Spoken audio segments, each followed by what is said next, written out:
Hey, Tom Malash here with Tom Bellinson, talking about intentional culture. One of the tenets of intentional culture that we'd like to talk about is physical structure, which sort of begs the question, Tom, what are you talking about when you talk about physical structure? Tell us about the big room at Interface Systems. The one, the one physical structure story that launched it for me, right? So a client, this was 25 years ago at Interface Systems.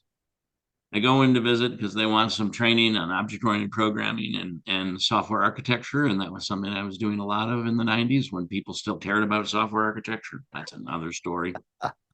Uh, and I go into one area, and it was the weirdest thing I had ever seen. So I've been into areas. I work for a place called Accuson out of Mountain View, California. The buildings are all now Google. And Accuson had really good cube structures for software engineers. They had like studied it, and they were like, a software engineer needs a desk, and they need a table, and they need a bookshelf, and they need a place to spread out, at the time green bar paper. And we had really beautiful giant desks, and you could bring a partner in and you could collaborate and review code and but really, but the dividers only went up to about you could sort of peer over the top and talk to the person next to you and shout across the room. When I went to Interface Systems, I saw the weirdest thing I'd ever seen. I saw like 8 foot tall divider walls. Like, so like meant to be cube space, but it really created this environment of as like castle walls between cubes. And that wasn't everywhere, but it's the first place I ever saw that. They had created that mentally. Actually, they'd created great space, Tom, Yeah. for their software teams. Rich even describes this in I think Joy Inc. But it It's was it like was probably good for hanging up your artifacts all around you because you had a lot of wall space. they had they had like 15 offices along a wall with windows. It was sort of the dream scenario, and every developer was in their private office, and they spent all day writing long emails to each other. It was and we were going to try to retool them in what was probably Java or C++, probably Java by then. Uh, we're going to teach them object-oriented analysis and design. We're going to teach them object-oriented architecture. We're going to teach them test-driven development. We were going to teach them new ways to work as a team.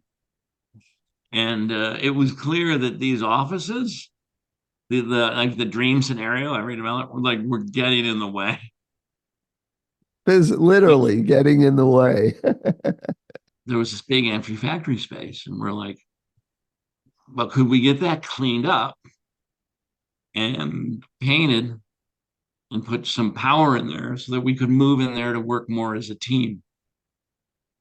Everyone could still have their private office, but we are going to create a team lab area to really come together and work. And the CEO was all for it. He had some vision in his head. He'd seen something like that before in a movie or something, and a TV show. And so they did it. They cleaned it up. We moved everybody in there. They moved into the space, and we did 1 day long iterative cycles. And at the end of the week, Rich brought the team together, and he's like, "Hey, what do you think about what we did and what we accomplished this week? All working together, all sitting next to each other, all doing all of the things that we now call agile, but that term hadn't even been coined yet. That we just called them extreme programming, writing story cards, building a backlog, estimating them, putting them in order, working on one thing at a time, getting it done. We did all of that in the shared space. And the team's like, we were more productive this week than we've ever been. To which Rich was like, great, let's keep working in the lab then, like at least 6 hours a day from now on. To which there was some pushback, but interestingly enough, not as much as you would think. Well, it's interesting. I've worked in a variety of different physical structures. And the one that I think for me, the one that seems to work the best is kind of a hybrid between the cubicles and the one giant open space. And that is that every team has their own room. Some people call it a war room. When I was at U of M medical school, each team had a war room that was dedicated, and they could put their artifacts on the wall in there, and they could meet in there.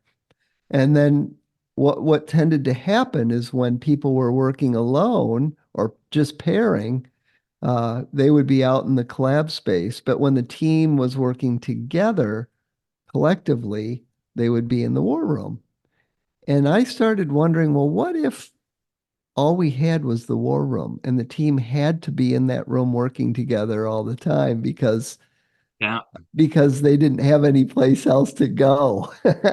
Where the team was somewhat isolated and had walls around them, they tended to populate the walls with artifacts that either spoke to the work that they were doing or the way they chose to behave as a team, like the things that drove their behavior. And it was so powerful to have those things radiating all the time, all day long. And some of these wide open collab spaces, you may not get a wall, or you might get just a tiny little bit of wall. And I think I think walls are important. I'm a big So this space was literally a factory space. So we had like, I don't know, 15 developers. This was a giant room, right? Just imagine a giant room going all the way down there and there's only one little window, but a really high ceiling that had concrete floors. Everyone wanted to, so when we originally put people, they brought their nice chairs in. We had tables set up. We just let them move anything wherever they wanted. There was nothing was constrained by us, and we had nothing that needed to be bolted together. So the furniture could be easily moved, the tables, the chairs could be easily moved. Management when they came in, because it was sort of like it'd been cleaned and been powered washed, but it was like I don't even know that was painted the factory floor. The they they all wanted to carpet it, and all the developers who were like, I don't know, they kind of got in the habit of sitting in their chairs and pushing themselves across the floor to get to another pod. But there was a ton of wall. So on the wall, they had architecture on the wall. We had slogans on the wall for values. We had an area we just set up at the other end where we set up a bunch of chairs so that if you wanted to go for a bigger meeting or a round meeting, you could just go down. You just walk down to the other part of the room. They could invite the whole company in. There was so much room in this space. Like the company was like 150 people. They could all be there. The demos became entertainment events. One time they brought in guitars because they were like you, they were musicians. They sang their part of their demo. I feel like no one ever actually learned or understood the lessons that we felt we had learned, which was first off, we didn't design the space. We had an open space and we filled it with movable furniture and we let them design the space. Yeah. And I think that's the one that maybe most drives me crazy when I watch most modern equivalents. Not only will someone design that, they'll go study open and collaborative, and then they'll bolt a bunch of furniture together that Right. can't easily be moved. They'll say, "This is our open space." I love the idea of being able to push off from your work desk and slide across the floor to another team. Like if you have a question or something, just roll over there. So many times when I see people moving from private offices or private cubes to shared spaces, first of all, they build a horrible space for them. They build a horrible structure. It's not able to be redesigned. The team doesn't own the space. You also like you got ripped out of this thing that was emotionally grounding to you, which was that private office with the window.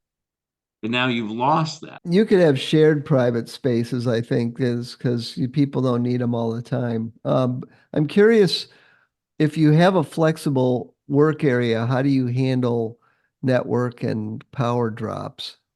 My favorites, right? Like we learned this a long time ago. Interesting enough, we learned this at Kisan. Uh, Bump them from the ceiling. So leave an open ceiling, which is fun, and it's fun to have a high ceiling. You might put some sound baffling at the top, but run power and network drops along the ceiling. so that you can pull them down. And that really gives the people the ability to configure the space for themselves. When I've seen other big companies try this, they're like, "Oh, I'm going to grill the collaborative space, and now I can see how many people I can pile on top of each other." I think that misses the letter, the spirit, the intent. I think it misses everything. Ithaca invested in hydraulic desks, and That's a that desk I was a believe in. huge thing, and they were independent. You could slide them around. They weren't lightweight, Those but man, was that nice for people to be able to just, stand up. Like if they got tired of sitting, they could just raise the desk up and keep working. how long ago this was. Somebody would yell out "walkies" because there was some show in the early '90s where some British lady would take a dog trainer would take the dog on walks. We'd yell that out loud, and anyone who could would get up and we'd take a 15-minute break and walk around the building a couple times. And you're walking, you're moving, you're also having a more informal conversation, but the conversation is often about work. Oh my goodness. I will tell you, when I worked at the medical school at U of M, we were in the North Campus Research Center, which, as you may know, is like 1 million square feet of research space under roof. It goes across, there's a tunnel that goes under the road because it doesn't fit. Almost daily, we would just announce a walk, sometimes twice a day. Someone would say, Yeah, "Hey, who wants to go for a walk?" And 10 people would stand up, and we would that's all just literally the go for a ceremony. walk, and we would, like you said, we would talk about stuff. And I mean, I remember some really great ideas coming out in those walks, and in particular the cross pollination between work teams, like because we didn't say, "Oh, team A is taking a walk right now." It was like a big collab space, and Well, we're like, "We're yeah, going for a walk. Who wants to come?" And we sometimes would have people from completely different teams.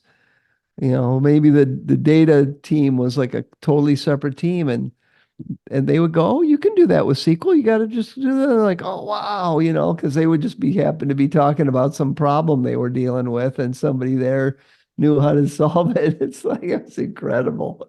A lot of people since the pandemic have started to talk about hoteling. I hmm assume you're familiar with this notion that everybody gets a little cart with some drawers on it and shelf, and and all their personal stuff is in there, and it's on wheels, and they can roll it to wherever they're working.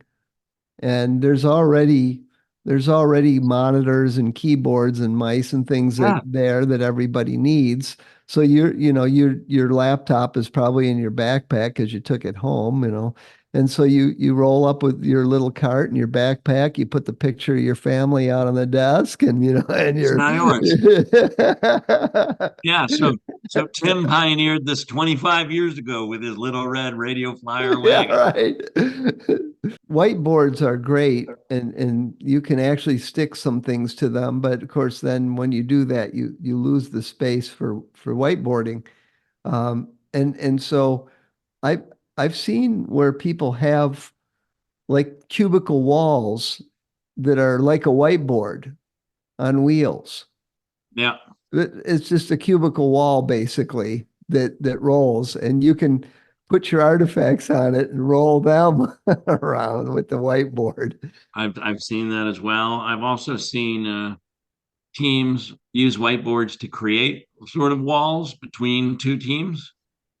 So Yep. they move them around and define a space. You need to have a reasonable air gap between teams in an open collab space.